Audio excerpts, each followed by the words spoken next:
Hello dear student, welcome to our YouTube channel medico nursing classes. आप सबका स्वागत है medico nursing classes YouTube channel online platform पे, जहां हम सब आप सबकी नर्सिंग ऑफिसर रिक्रूटमेंट एग्जामिनेशन की प्रिपरेशन को और भी नए आयाम तक ले जाने की पूरी कोशिश करते हैं। आज का वीडियो स्टूडेंट्स एक नई नर्सिंग ऑफिसर रिक्रूटमेंट अपडेट के बारे में है। जो ये वैकेंसी आई है वो वैकेंसी आई है Baba Farid university of health science Faridkot Punjab के अंदर। कहाँ ये वैकेंसी आई है? ये वैकेंसी आई है student Baba Farid university of health science Faridkot Punjab के अंदर ये वैकेंसी आई है। ठीक है, इसमें क्या हुआ है, इस वैकेंसी के अंदर क्या हुआ है कि इन्होंने क्या किया, ऑनलाइन एप्लीकेशन इनवाइट किए हैं। ऑनलाइन एप्लीकेशन इनवाइट किए हैं, जो कि कब से स्टार्टिंग डेट कब है?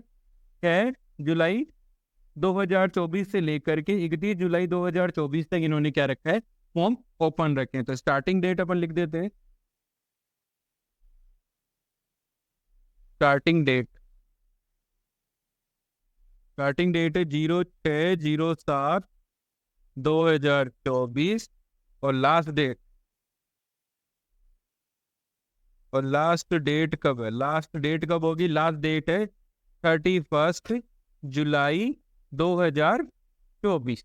ये इसकी क्या रखी गई है? लास्ट डेट रखी गई है। एप्लीकेशन इनवाइट किए कौन के, किसके एप्लीकेशन?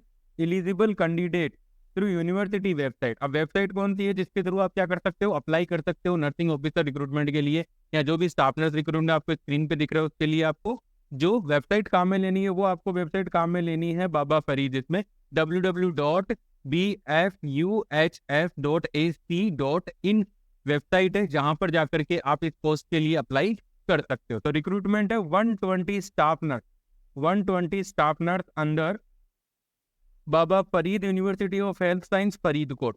ठीक है, ये यूनिवर्सिटी का जो पर्टिकुलर खुद का जो हॉस्पिटल है उसके लिए ये वैकेंसी आई है, ना कि पंजाब के लिए। ठीक है, यूनिवर्सिटी का जो पर्टिकुलर खुद का जो हॉस्पिटल है उसके लिए 120 स्टाफ नर्स की पोस्ट है। कितनी पोस्ट है स्टूडेंट्स? 120 पोस्टें रखी गई हैं फरीदकोट पंजाब में। और जो एलिजिबिलिटी के लिए जो टर्म एंड कंडीशन है वो आप वेबसाइट से देख सकते हो। साथ के साथ जो आज हम ये इस वीडियो के अंदर पूरा डिटेल्ड एडवर्टाइजमेंट डिस्कस कर रहे हैं उसमें आप देख सकते हो। ठीक है, तो मैंने आप लोगों को बता दिया है कि ये फॉर्म स्टार्ट कब हो रहे हैं। स्टार्ट हो रहे हैं 6 जुलाई से और एंड कब हो रहे हैं? 31 जुलाई को ये फॉर्म एंड हो जाएंगे। तो उससे पहले पहले हमें अप्लाई करना है। लेकिन अप्लाई करने से पहले हमें क्या करना है, एक चीज का ध्यान रखना है, हमें ये देखना है कि क्या इस फॉर्म के लिए हम खुद एलिजिबल है कि नहीं है, तभी जाकर के हम इसके लिए अप्लाई करेंगे, वरना हम इसके लिए अप्लाई नहीं करेंगे स्टूडेंट। नेक्स्ट है कि इसके लिए क्या क्या एलिजिबिलिटी क्राइटेरिया रखा गया है। तो पोस्ट क्या थी स्टूडेंट? स्टाफ नर्स की पोस्ट थी। ठीक है, क्या पोस्ट थी? स्टाफ नर्स की पोस्ट थी। अब जिसके लिए एलिजिबिलिटी क्राइटेरिया क्या रखा गया, एक ही पहला एलिजिबिलिटी क्राइटेरिया की जो पहली कंडीशन है वो है कि 10+2 होना चाहिए। किसी भी रिकॉग्नाइज बोर्ड के थ्रू क्या होना चाहिए? 12th पास। ठीक है, पहला तो है 12th पास होना चाहिए। ठीक है, दूसरा क्या रखा गया? दूसरा रखा गया या तो आप बीएससी नर्सिंग हो सकते हो, या तो आप क्या हो सकते हो? बीएससी नर्सिंग हो सकते हो, और या फिर आपके पास 3 year diploma in general nursing and midwifery from a recognised university और इंस्टीट्यूशन।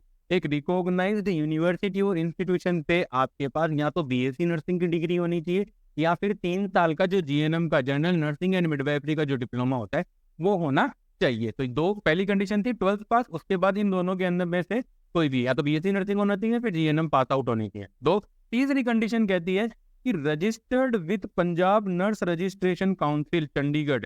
ठीक है, preference will be given to the candidate possessing the BSc nursing qualification. ठीक है, तीसरी जो क्राइटेरिया रखा गया है वो इंपॉर्टेंट क्राइटेरिया है।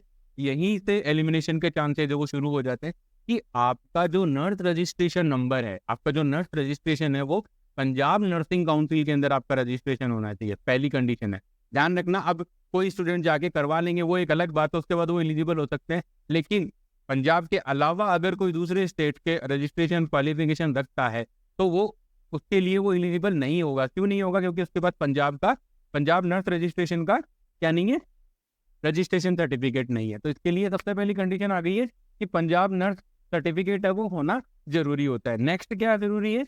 नेक्स्ट जरूरी है कि प्रेफरेंस, इन्होंने एक इंपॉर्टेंट पॉइंट लिखा है कि preference will be given to the candidate who possessing BSc nursing qualification, की जिसके पास बीएससी नर्सिंग का क्वालिफिकेशन होगा, जिसके पास बीएससी नर्सिंग क्वालिफिकेशन होगा उसको क्या रखा गया, इन्होंने प्रायोरिटी दी जाएगी। ठीक है, प्रायोरिटी,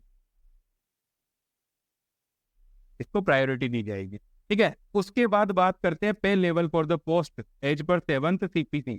7th CPC के आधार पे इसमें पे लेवल होगा। पे लेवल कितना होगा? पे लेवल 5, इनिशियल पे रहेगा 29,200, 29,200 रुपए इसके अंदर फर्स्ट आपकी जो सैलरी है वो स्टूडेंट रहेगी। नेक्स्ट हम बात करते हैं इसकी टर्म एंड कंडीशन की। स्टूडेंट्स, अगर आपको एडवर्टाइजमेंट में कोई भी दिक्कत है प्लीज आप कमेंट सेक्शन में पूछिए, हम डेफिनेटली उसका आंसर करेंगे।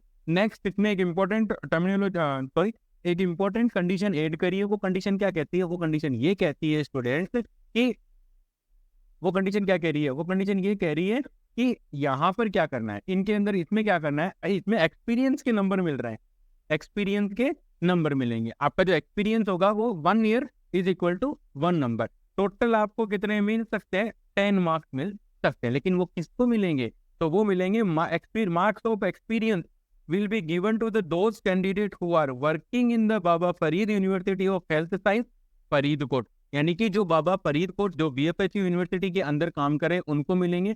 और कैसे मिलेंगे? अगर उनको 1 साल का एक्सपीरियंस है तो 1 नंबर मिल जाएगा। अगर उनको जितने अब 10 साल तक का एक्सपीरियंस होगा 10 नंबर, अगर 10 से ज्यादा है तो भी 10 ही रहेंगे। 5 साल का है तो 5, 6 है तो 6 नंबर मिल जाएंगे, 10 से ज्यादा नहीं मिलेंगे जी। ठीक है, and it's constitutional college hospital and institute on contract और आउटसोर्स बेसिस, जिन्होंने कॉन्ट्रैक्ट बेसिस पे और आउटसोर्स बेसिस पे जिन्होंने कहाँ काम किया? बाबा फरीद यूनिवर्सिटी या फिर इससे रिलेटेड जो भी हॉस्पिटल्स हैं उनके अंदर। साथ के साथ जिन्होंने candidate who are recruited under the कोविड-19 in government medical college Amritsar और गवर्नमेंट मेडिकल कॉलेज पटियाला, जिन्होंने कोविड-19 के टाइम में कॉन्ट्रैक्ट के ऊपर स्टाफ नर्स लिए थे कोविड-19 के टाइम में मेडिकल कॉलेज अमृतसर की मेडिकल कॉलेज में और गवर्नमेंट मेडिकल कॉलेज पटियाला के अंदर, उनको ये क्या देंगे?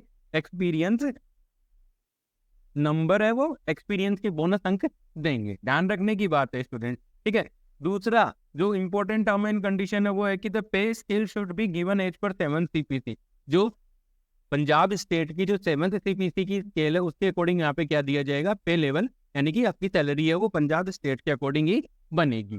ठीक है, दूसरा नॉलेज ऑफ पंजाबी, यहाँ पे इंपॉर्टेंट कंडीशन है स्टूडेंट, ये ध्यान रखना, ये एक इंपॉर्टेंट कंडीशन है, ये एक इंपॉर्टेंट कंडीशन है कि knowledge of Punjabi that candidate must have passed Punjabi up to matriculation और its equivalent level at the time of applying. जब आप पोस्ट के लिए अप्लाई कर रहे हो उस समय आपको एक तो पंजाबी का नॉलेज होना चाहिए, दूसरा आपके पास 10वीं क्लास तक आपको Punjabi as a compulsory subject आपने पास किया होना चाहिए। जैसे हर स्टेट में, कुछ स्टेट में संस्कृत होती है, कुछ में उनका पर्टिकुलर सब्जेक्ट होता है, वो क्या करते हैं, वो कंपल्सरी करके रखते हैं। तो आपको 10th तक पंजाबी से पास आउट होना चाहिए। अगर आपके पास 10th में पंजाबी नहीं है तो आप इसके लिए एलिजिबल नहीं हो। नेक्स्ट हम बात करते हैं अपर age limit for the above set post maximum है 37 ईयर है, वो क्या है? इसकी मैक्सिमम अपर एज लिमिट है। ठीक है, और जो एज रिलैक्सेशन है अपर एज लिमिट के, वो एज पर पंजाब गवर्नमेंट के जो रूल्स है उनके अकॉर्डिंग है, वो आपको